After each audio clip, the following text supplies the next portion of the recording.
अवध में उत्सव है भारी, हो रही मंदिर की तैयारी, हो रही स्वागत की तैयारी, अवध में उत्सव है भारी। पिछले 70 सालों में खड़गे जी और सोनिया जी अयोध्या पहुंच नहीं आई। पिछले 70 साल से तो ये राजनीतिक एजेंडा था नहीं, और नहीं आज के 10-15 साल पहले भाजपा का इतना उभार था कि उनको जो है बैरिकेटिंग लगा के रोक दिया गया हो। सिया राम मैं सब जग जाने, करो प्रणाम जोरी जुग पाने, पूरा राममय है समूचा भारतवर्ष राममय है। आप जनता के चुने हुए सरकार है ना, तो जो जनता चाहती हो करिए, सामान्य सी बात है। तो इसमें बीजेपी सफल हो रही है तो अच्छी बात है, वो भी अपने आप को करें। मंदिर बनल बड़ा भव्य, बलम जी अयोध्या घुमाई दो ना। एक दो लोग आयरे गहरे नत्थू खैरे, इन लोगों से कोई भी किसी को फर्क नहीं पड़ने वाला है। ये केवल सनातनियों का देश है। सनातनियों के भावनाओं को अगर दरकिनार करके कोई काम कर रहा है तो वह सिरे से खारिज कर दिया जाएगा। नमस्कार सर, क्या नाम पड़ेगा आपका? दया किशोर राय, मालवी बस्ती। सर ज़्यादा उत्साह लग रहा है, कलश और अक्षत गोलों के बाट उठ रहे हैं आप लोग, कैसा लग रहा है ये कलश यात्रा लेकर के अक्षत बांटना, फिर से रामलला को प्राण प्रतिष्ठा के साथ जो कलश यात्रा निकाली जा रही है, बांटा जा रहा है, अक्षत बांटा जा रहा है, न्योता बांटा जा रहा है, कैसा लग रहा है ये सब करके आपको? देखिए, 500 वर्षों के संघर्ष के बाद अयोध्या धाम में रामलला की पुनर्स्थापना हो रही है, तो यह पूरे देश के लिए बल्कि पूरी दुनिया के लिए अत्यंत आह्लाद और गर्व का विषय है। उसी गर्व को, उसी आनंद को जन जन तक पहुंचाने के लिए यह कलश यात्रा, ये शोभा यात्राएं निकाली जा रही हैं। हमारा लक्ष्य, हमारी इच्छा ये है कि भगवान राम ने जिन आदर्शों को स्थापित किया था, उन्हीं आदर्शों की पुनर्स्थापना समाज में हो, समरसता बढ़े, प्रेम बढ़े, आह्लाद बढ़े और सब मिल के साथ रहें, और एक बार सब मिल के बोलें भगवान श्री राम की जय। यही हमारा लक्ष्य है और इसीलिए सारा प्रयास हो रहा है। अच्छा, आप बोल रहे हैं देश विदेश में सब जगह उत्साह है, लेकिन कुछ लोग यहीं के हैं, वो बोल रहे हैं कि हमारे सपने में आए थे राम जी और बोले कि हम 22 तारीख को नहीं जाएंगे, ये पाखंड किया जा रहा है, झूठ मूठ में जा रहे हैं, ये इस पर क्या कहेंगे? देखिए, हर समाज में कुछ ऐसे लोग होते हैं जो मूल धारा से उल्टा चलने को ही अपना पुरुषार्थ समझते हैं। ये ऐसे ही लोग हैं जिनकी आस्था राम में नहीं है, जिनकी आस्था इस देश की संस्कृति। क्या सर आप कह रहे हैं कि उनकी आस्था राम में नहीं है, राम जी उनके सपने में आ रहे हैं, कहीं ना कहीं उनके सब तो उनके आस्था तो होगा तभी ना। भाई, सपने में कौन किसके आ रहा है यह उनकी अपनी अवधारणा या अपना कथन हो सकता है। मैं समझता हूँ अगर राम किसी के स्वप्न में आएंगे, ऐसा व्यक्ति राम भक्त ही होगा। और यदि कोई व्यक्ति कह रहा है कि स्वप्न में राम आए थे और उससे इतर उन्होंने कुछ चाहा है, तो मिथ्या कथन है। राम का भक्त कभी अयोध्या यात्रा से परहेज नहीं कर सकता। अच्छा सर, एक चीज़ और है, रामलला को लेकर के विपक्ष वाले हमेशा ये बोल रहे हैं, थोड़ा सा राजनीति की बात कर लेता हूँ मैं। विपक्ष वाले ये बोल रहे हैं कि ये बीजेपी का एजेंडा हो गया है, बीजेपी के पास कुछ मुद्दाएं नहीं हैं इस साल करने के लिए, तो ये राम मंदिर का उद्घाटन कर रहे हैं और ये बीजेपी वाला अपना एजेंडा बना लिए राम मंदिर को लेकर के। देखिए, भारतीय जनता पार्टी प्रारंभ से ही राम जन्मभूमि के मुक्ति आंदोलन से जुड़ी रही है।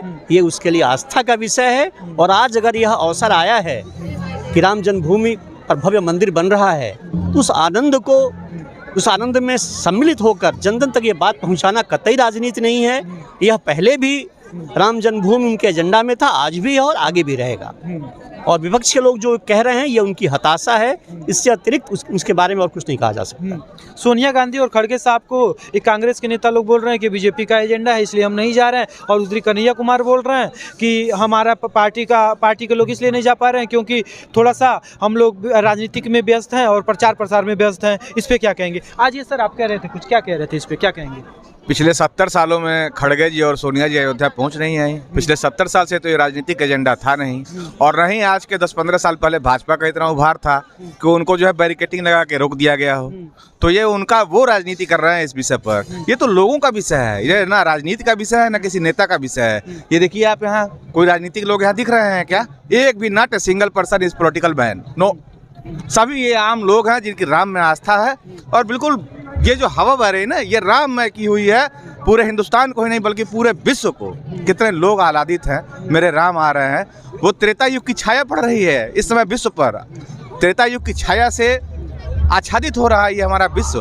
आज का समय, आज का यह दिन न ही आलोचना का विषय है, न ही विरोध करने का विषय है। जिनको राजनीति करनी है वो दूर भाग रहे हैं। 70 सालों में से आज तक समय नहीं मिला, अभी भी नहीं समय है। अब तो उनको बुलाया भी जा रहा कि आइए प्रभु अब तो दर्शन कर लें राम के, लेकिन आज भी उनको बैर है। तो ये वो अच्छा सर, आपने बोला है कि यहाँ पे कोई पॉलिटिशियन नहीं है, यहाँ पे सब राम नाम में मगन हो चुके हैं, सारे लोग आ चुके हैं, ठीक ना। कुछ लोग बोल रहे हैं कि जो राम मंदिर को लेकर शोभा यात्रा निकाल रहे हैं वो सब के सब बीजेपी वाले हैं, बीजेपी को वोट देते हैं, ऐसा क्यों? अगर सब के सब बीजेपी को वोट देते हैं तो कोई गुनाह थोड़ी ना, सबकी अपनी एक राजनीतिक विचारधारा भी होती है। तो अगर कहीं उस पार्टी में राम को चाहने वाले ज़्यादा हैं तो फिर बीजेपी का सौभाग्य है, और क्या कहा जाएगा। कहा जा रहा है कि जात धर्म के नाम पे वोट मांग रही है और यही सब कर रही है, इसके अलावा कुछ काम ही नहीं है। मंदिर में घंटियां लगवा रहे हैं, मोदी जी सिर्फ जाकर के मंदिरों में घूम रहे हैं और कुछ विकास की बात नहीं कर रहे हैं। ऐसे डिजिटल इंडिया थोड़ी बन जाएगा, ऐसे थोड़ी ना मॉडर्न इंडिया बन जाएगी। नहीं, अगर आपके पास डाटा हो, आप पत्रकार हैं, मीडिया से हैं, आप एक डाटा ले लीजिए और देख लीजिए पिछले 10 सालों में कितने एम्स का निर्माण हुआ, कितने IIT का निर्माण हुआ, कितने किलोमीटर, हजारों किलोमीटर IIT की नेशनल हाईवे के रोड बने हुए हैं। ये सारे अब मुझे डाटा तो एग्जैक्ट मालूम नहीं है, लेकिन जो उन्होंने 60 सालों में, 65 सालों में किया है, शायद उससे कम 10 सालों में ना काम नहीं हुआ है। तो हम विकास भी कर रहे हैं, हम राम मंदिर भी बनवा रहे हैं, और ये जो कह रहा है विकास नहीं हो रहा, आज आप बताइए कितने भवन निर्माण इन्होंने कराया है। आज प्रधानमंत्री एक चीज़ मैं इस पे कहूँगा, आपने बोला है कि वो लोग इतने 10 सालों में नहीं काम करवा पाए, उन लोगों ये बोल रहे हैं कि सारा योजनाएं हमारी थी, मोदी जी जाकर के अपना पोस्टर लगा दे रहे हैं कि हमने ये काम किया है, निर्माणाधीन किया। नहीं, ठीक है, एक समय में वो भी आवास बनवाते थे कभी, तो उनके बनवाने की गति क्या थी? उनके जो पैसे आते थे उसका आवास बनता था कि नहीं बनता था? कि वो पैसा आपके पास आया, आप रख लिए, हम रख लिए, आवास बना ही नहीं। आज तो पैसा आ रहा है तो दिख रहा है, इम्प्लीमेंटेशन हो रहा है उसका। ऐसा नहीं है कि आज ही शौचालय का निर्माण हो रहा है, पहले भी होता था, पैसा आता था, वो बढ़ जाता था ऊपर तक। स्वयं पूर्व प्रधानमंत्री स्वर्गीय श्री राजीव गांधी जी ने कहा था कि 1 रुपया भेजता हूँ तो 10 पैसा पहुँचता है। 90 रुपये के खाने की तो गवाही वो खुद कर चुके हुए हैं। आज तो 100 रुपये आ रहा है, 100 पैसा आ रहा है, 100 पैसे का काम दिख रहा है आपको। आप गांव में जाइए, शहर के कस्बों में जाइए, आप देखिए आवासों से आच्छादित हो रहे हैं घर। क्या नाम पड़ेगा भैया आपका? रुपेश तिवारी।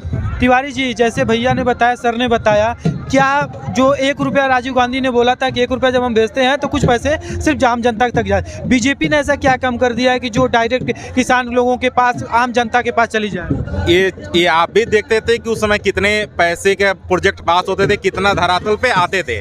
और आज बीजेपी ये काम किए डिजिटल ये बैंकिंग करके कि जितना आता है, जितना केंद्र से चलता है, वो पैसा डायरेक्ट किसान या आम जनता के अकाउंट में आता है, उसमें कहीं किसी से लेन देन नहीं है। तो ये है कि वहाँ से अगर 1 रुपया चल रहा है तो नीचे भी 1 रुपया पहुँच रहा है।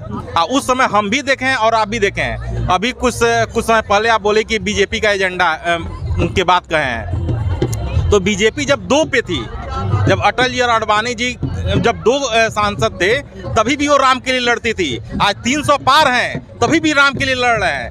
वो उस समय वो लोग 300 पार थे, तभी भी राम के नहीं हुए। आज जब 2 हो जाएंगे तभी भी राम के नहीं होंगे। तो ये क्यों लोग बोल रहे हैं लोग कि ये बीजेपी का एजेंडा लगा पड़े हैं, लोग यहाँ पे लोग कुछ कर नहीं रहे, सिर्फ इसी के नाम पे वोट मांग रहे हैं? बीजेपी जन भावनाओं को समझती है, अच्छे से समझती है कि इस समय जनता क्या चाह रही है, देश का जनता क्या सोच रही है, उस हिसाब से कर रही है। तो ये राजनीतिक भी अच्छा है भाई, आप जनता के चुने हुए सरकार है ना, जो जनता चाहती है वो करिए, सामान्य सी बात है। तो इसमें बीजेपी सफल हो रही है तो अच्छी बात है, वो भी अपने आप को करें। बीजेपी को इस बात का गर्व है कि वो राम जी को अपना आराध्य मानती है और राम मंदिर को बनवाने के लिए अपना तन मन धन अर्पण कर रही है। इसमें बीजेपी के लिए कुछ भी शर्म की बात नहीं, गर्व की बात है। और आज बीजेपी गर्व से मानती है कि हाँ, राम जन्मभूमि का आंदोलन में उसकी सहभागिता थी, और आज भी बीजेपी इस बात पे कायम है कि भगवान राम का भव्य मंदिर बनना चाहिए और बन रहा है, और उसमें शानदार ढंग से प्राण प्रतिष्ठा होनी चाहिए। क्या नाम पड़ेगा भैया आपका? विजय शंकर शुक्ला। कैसा लग रहा है अक्षत वगैरह बांट के? इतनी ठंडी है, इतनी ज़्यादा ठंडी है, उस ठंडी में जा करके आप लोग ये काम कर रहे हैं, शोभा यात्रा निकाल रहे हैं, कैसा लग रहा है? बहुत बहुत अद्भुत लग रहा है। और अब तक के अपने जीवन काल में जो हम लोगों की उम्र हुई है, इससे बेहतर और इससे सुखद अनुभव कोई नहीं रहा। ना किसी वर्ष में हमने ऐसा अनुभव किया। आज पूरा विश्व राममय है। और आपने एक सवाल किया किसी सज्जन से कि लोग कह रहे हैं कि सारे लोग भाजपा अपने वोट के लिए, ये लोग जितने लोग कर रहे हैं ये भाजपा को वोट देते हैं। तो मेरे हिसाब से, मैं किसी पार्टी वार्टी का तो, मेरे हिसाब से ये होना चाहिए कि जो जितनी अन्य पार्टियां हैं उनको अब घर बैठ जाना चाहिए, क्योंकि अगर सभी लोग वही हैं तो आज पूरा विश्व इसी में है और पूरा देश तो राममय हो चुका है। तो उन सारी विपक्षी पार्टियों को अपने घर बैठ जाना चाहिए, क्योंकि अब जो भी है, अब जो राम भक्त है, अब वो राम भक्त है तो वो दिख रहा है जी। कैसे राम भक्त है? बताया जा रहा है कि किसी के सपने में आ जा रहा है राम जी, और वो कह रहे हैं कि आप लोग झूठ में पाखंडता ये लोग कर रहे हैं, हम 22 जनवरी को नहीं जाएंगे। लालू प्रसाद यादव के बड़े बेटे तेज प्रताप यादव के सपने में आए थे। त्रेता में भी सारे लोग राम भक्त तो थे नहीं, कुछ राक्षस भी थे, ठीक है। तो कुछ कालनेमी, मारीच और ताड़का, सूरसा, इस तरह के जो भी राक्षस राक्षसनियाँ हैं वो हैं अभी भी। तो वो त्रेता में थे तो कलयुग में पर्याप्त मात्रा में है। तो तेज प्रताप यादव राक्षस है? अब ये मैं नहीं कह सकता, जो या तो राम भक्त हैं या तो रामद्रोही हैं, दो ही हो सकते हैं जी। लेकिन मैं कुछ 2 लाइन सुना दूंगा जो मैंने लिखा है। अवध में उत्सव है भारी, हो रही मंदिर की तैयारी, हो रही स्वागत की तैयारी। अवध में उत्सव है भारी, रंक या राजा अवध चले हैं, रंक या राजा अवध चले हैं। देख के नैना हुए सुखारी, अवध में उत्सव है भारी, अवध में उत्सव है भारी। और आगे गीत है मुझे याद नहीं है, मैं 2 लाइन और आपको सुनाना चाहूँगा। कुछ और एक गीत है, कुछ भोजपुरी में है, थोड़ा एक मंदिर बनल बड़ा भव्य, बलम जी अयोध्या घुमाई दो ना। मंदिर बनल बड़ा भव्य, बलम जी अयोध्या घुमाई दो ना। क्या नाम पड़ेगा भैया आपका? पंडित अनुराग त्रिपाठी शास्त्री। गाना सुनाने वाले थे। गाना क्या है? कुछ आप कह रहे थे, कुछ गुनगुना रहे थे भक्तमई में लेकर के, क्या आप कह रहे थे? सिया राम मैं सब जग जाने, करो प्रणाम जोरी जुग पाने। पूरा राममय है, समूचा भारतवर्ष राममय है जी। तो राम मंदिर में ज़्यादा खुशाई है कि राम मंदिर फिर से राम मंदिर बन रहा है 500 वर्षों 550 वर्षों के बाद से ज़्यादा खुशा है। कैसा लग रहा है ये अकलश यात्रा में जा करके, कैसी फील कर रहे हैं आप? बहुत अद्भुत है। आज हम लोगों का जीवन धन्य हो गया कि हम लोग प्रभु श्री राम के काम आ रहे हैं जी। ठीक है, thank you so much. Shafiqur Rahman कह रहे हैं कि मैं अल्लाह ताला से दुआ करूंगा फिर से हमारी बाबरी मस्जिद बन जाए, और वहीं उसी स्थान पे जहाँ पे मंदिर बन रहा है। जी, शफीकुर रहमान जैसे लोग ये केवल अपनी एजेंडा सेट करने में लगे हुए हैं, इनको देश के भावनाओं से कोई मतलब नहीं है। देश की भावना भगवान राम के साथ है और इस सनातन परंपरा के साथ है। तो शफीकुर रहमान जैसे 1-2 लोग आयरे गहरे नत्थू खैरे, इन लोगों से कोई भी किसी को फर्क नहीं पड़ने वाला है। ये केवल सनातनियों का देश है। सनातनियों के भावनाओं को अगर दरकिनार करके कोई काम कर रहा है तो वह सिरे से खारिज कर दिया जाएगा, वो चाहे शफीकुर रहमान आए चाहे कोई भी आए।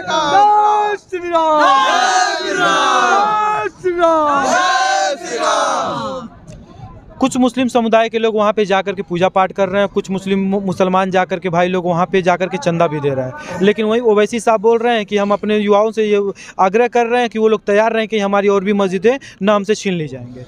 अरे कहाँ छीन ली जा रही हैं, वो तो इतिहास गवाह है। वो हिंदू संस्कृति की थी, सनातन परंपरा की मस्जिद मंदिर था, इसलिए पुनः अदालत के आदेश के अनुसार सारा काम हो रहा है। किसी का कहाँ छीना गया है आप बताएं? छीने तो वो लोग थे, औरंगजेब ने छीना था, बाबर ने छीना था, उसी चीज़ को वापस अदालत के माध्यम से लिया गया है। ये भारतीय संस्कृति और परंपरा क्या द्योतक है जो आज हमको वापस मिल रहा है, पूरा प्राण प्रतिष्ठा हो रही है। क्या कह रहे थे चाचा? इस पर जो आप कह रहे हैं कि बाबरी मस्जिद गिरा करके ये राम मंदिर का निर्माण हो रहा है, मैं उनसे यह प्रश्न करना चाहता हूं कि वो अपने 4 पुरुष 5 पुरुष जा करके पीछे जा करके देखें, वो भी हमारे थे। कहीं तलवार के नोक पर अपना धर्म परिवर्तन किए और फिर वो वापस आएंगे, तलवार के बल पर नहीं, स्नेह के बल पर।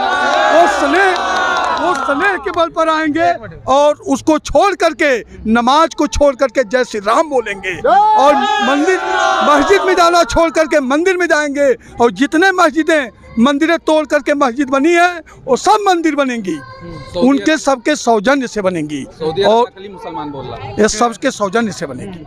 क्या कह रहे थे? मैं ये कहना चाहता हूँ, भारत के जितने भी मुस्लिम समुदाय से जुड़े संगठन हैं वो पूरे तरीके से खोखला बयानबाजी कर रहे हैं। उनके खोखले बयानबाजी के कारण यह दिख रहा है कि वो पूरी तरीके से अब निःशब्द हो चुके हैं, उनके पास कोई शब्द बचे नहीं। अब सनातन की इस तीव्रतम शक्ति ने पूरे विश्व को एकदम बांध दिया है, दिखा दिया कि विश्व को कि भारत एक बहुत तेजी से आगे बढ़ने वाला है, और भगवान श्री राम का जो राजा वाली जो उनका जो एक तरीके से कहें कि जो उन्होंने अपने समय राज्य का काम किया, राजा की तरह से वही अब एक अपने नए भारत में हम देखने जा रहे हैं। तो शफीकुर रहमान हो गए, ओवैसी हो गए, इन लोगों की बातों का हम लोगों को बहुत ज़्यादा ध्यान नहीं देना चाहिए, क्योंकि इन लोगों की बातें निराधार हो चुकी हैं। इनकी निराधार बातों से, तर्कों से अब कोई भी किसी को ऐसी चिंता की बात नहीं रह गई अब। जी ठीक है, थैंक यू सो मच। जय श्री राम।